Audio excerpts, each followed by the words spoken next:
Unilever employees ইউনিয়নের শ্রমিকদের দীর্ঘদিনের বিভিন্ন দাবি দাওয়া নিয়ে 25শে মার্চ মঙ্গলবার দুপুরে টানা চতুর্থবারের মতো ইউনিলিভার বাংলাদেশ লিমিটেডের কালুরঘাট ফ্যাক্টরির গেটে গেট মিটিং, মানববন্ধন ও বিক্ষোভ করেছেন।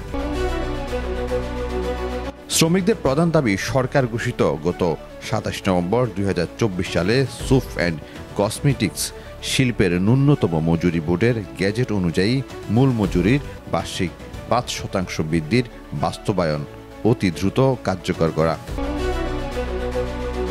শ্রমিকদের জীবনযাত্রার মান উন্নয়নে প্রতিষ্ঠান থেকে আরও সহায়তা প্রদান করা, এছাড়া 5 জন ইউনিয়ন নেতাদের বিনা কারণে সাসপেন্ড প্রত্যাহার করা সহ কথায় কথায় ছাঁটাই করার মতো স্বেচ্ছাচারী মনোভাব থেকে বেরিয়ে আসতে হবে। সরকারি গ্যাজেটে 5% ইনক্রিমেন্ট যেটা থেকে আমরা বঞ্চিত, সেটা আমাদের দাবি করতেছি, এবং সাথে আমাদের যে বাৎসরিক ইনক্রিমেন্ট যা ইউনিলিভারের মতো একটা ব্র্যান্ডের সাথে যায় না। আমি এবার এই বছরে ইনক্রিমেন্ট পাইছি মাত্র 195 টাকা, যা আমার চাকরির বয়স 19 বছরের সাথে 195 টাকা, যেটা কোনোভাবেই সামঞ্জস্য না। এই সরকারি গ্যাজেট এবং বাৎসরিক ইনক্রিমেন্টের একটা সামঞ্জস্য ব্যালেন্স, এবং সরকারি গ্যাজেটে 5% এটা দাবি করতেছি। সাথে আমাদের যে রানিং নেতারা যারা এখন সাসপেন্ড অবস্থায় আছে এবং হয়রানিমূলক এই সাসপেন্ডগুলো, এগুলোর প্রতিকার চাই এবং নিরসন চাই। আপনারা জেনে থাকবেন বাংলাদেশ গভর্নমেন্ট ন্যূনতম মজুরি বোর্ড ঘোষণা করছে, যার আওতায় ন্যূনতম বাৎসরিক যে আমাদের যে মূল বেতন আছে তার 5% আমাদের ইনক্রিমেন্ট দেওয়ার কথা, কিন্তু দুঃখের সহিত বলতে হয় আমাদের ইনক্রিমেন্টটা খুবই কম। আমরা বছরে 175 টাকার মতো আমরা ইনক্রিমেন্ট, যেটা আসলে আজ মাল্টিন্যাশনাল কোম্পানিতে জব করে এটা আমাদের জন্য লজ্জাজনক। এটা আমরা বাইরেও বলতেও পারি না, আমরা বাইরে বন্ধুবান্ধব তো দূরের কথা, ফ্যামিলির কাছে কথা বলতে পারি না যে আমাদের বাৎসরিক ইনক্রিমেন্ট এটা।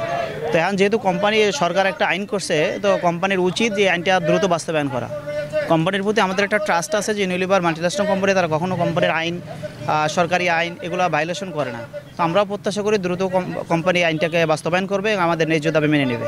আজকে এখানে আমরা 30 বছর শ্রম দিছি, 30 বছর আমরা যা দিয়েছি কোম্পানিকে, কোম্পানি সে তুলনায় আমাদেরকে কিছু দেয়। আজকে কথায় কথায় সাসপেন্ড, আমাদের ন্যায্য দাবি যে 5% ইনক্রিমেন্ট সরকারিভাবে ডিক্লারেশন দেওয়া হয়েছে, ওইটা দাবি করতে গিয়ে আজকে আমাদের কলিগ 5 ভাইকে তারা সাসপেন্ড করছে। আমরা চাই ওটা নর্মালভাবে সবার সাথে আমাদের সিবিএর সাথে মিলেমিশে বসে একটা ফয়সালা করি বলে, এটাই আমাদের কামনা। ইউনিয়ন নেতৃবৃন্দ বলেন, ইউনিলিভার বাংলাদেশ লিমিটেড দেশের অন্যতম বৃহৎ ভোগ্যপণ্য উৎপাদনকারী প্রতিষ্ঠান হলেও শ্রমিকদের ন্যায্য মজুরি থেকে বঞ্চিত করা হচ্ছে। কোম্পানির ভিতরে কিছু ঘাপটি মেরে থাকা লোকের স্বেচ্ছাচারিতা মনোভাবের কারণে এই পরিস্থিতি সৃষ্টি হয়েছে। আমরা চাই এই পরিস্থিতি থেকে বেরিয়ে এসে শান্তিপূর্ণভাবে চাকরি করতে। কর্তৃপক্ষ আমাদের এই যৌক্তিক দাবি দ্রুত বাস্তবায়ন করবে, এমনটাই প্রত্যাশা ইউনিয়ন নেতৃবৃন্দের। আইএলও সনদ যেটা আছে এখানে স্পষ্ট আছে, ট্রেড ইউনিয়ন রাইটসকে অবশ্যই সম্মান করতে হবে, সিবিআই রাইটসকে অবশ্যই সম্মান করতে হবে।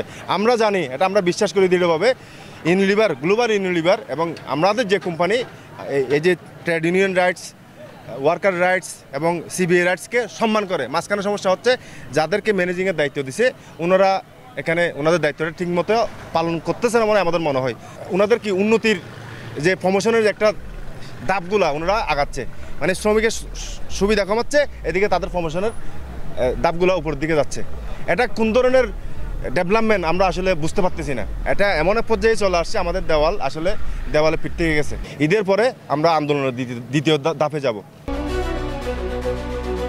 এই বিষয়ে ইউনিলিভার বাংলাদেশ লিমিটেড কর্তৃপক্ষের কোনো প্রতিক্রিয়া এখনও পাওয়া যায়নি। তবে শ্রমিকরা জানিয়েছেন, দাবি আদায় না হলে ঈদের পর বৃহত্তর কর্মসূচির দিকে যেতে আমাদের বাধ্য করবেন না, এর পরিণাম শুভ হবে না। এতে উপস্থিত ছিলেন ইউনিয়নের সভাপতি মোহাম্মদ আব্দুল জলিল মণ্ডল, সাধারণ সম্পাদক মোহাম্মদ জামাল উদ্দিন ও সহ সাধারণ সম্পাদক সিরাজ শেখদার সহ অন্যান্য শ্রমিকরা। আসিফুজ্জামান, প্রতিদিনের কাগজ, চট্টগ্রাম।